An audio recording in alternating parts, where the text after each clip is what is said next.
দিন সুমির কোনো টিফিন আইডিয়া রেসিপি তোমাদের সাথে শেয়ার করা হয় না। একটু হ্যালো গাইস বলো। এই যে, তো ভাবলাম আজকে শেয়ার করি। সুমির 2 বছর যেহেতু হয়ে গেছে, তাই ওকে ফার্স্ট টাইম আজকে ব্রেড দেবো। তাই ভাবলাম শুধু ব্রেড দেবো, একটুখানি ওই ফ্রেঞ্চ টোস্ট টাইপের করে দিই। এখানে আমারটা সেঁকা হচ্ছে, এই যে আমার ব্রেডটা সেঁকা হচ্ছে।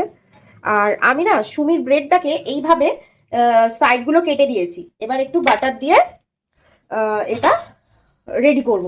আর এখানে ডিম, পেঁয়াজ আর হালকা একটু নুন আমি গুলে নিয়েছি। তো আমার ব্রেডটা হয়ে যাক, তারপরে আমি তোমাদেরকে দেখাচ্ছি যে সুমির কিভাবে আমি ব্রেডটা রেডি করব। কড়াই গরম হয়ে গেছে, সেই জন্য এখানে বাটার দিয়ে দিয়েছি। এবার এইটা মিশিয়ে মিশিয়ে দেবো। দাঁড়াও, ওয়েট করো, দেখাচ্ছি। এই দেখো,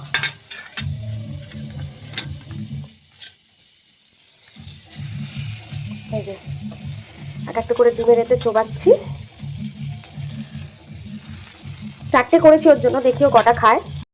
এটা হলো আজকে সুমির সন্ধ্যের স্ন্যাক্স, ডিম পাউরুটি। তো দেখি, চলো এবার খাই কিনা। আমি সাকসেসফুল।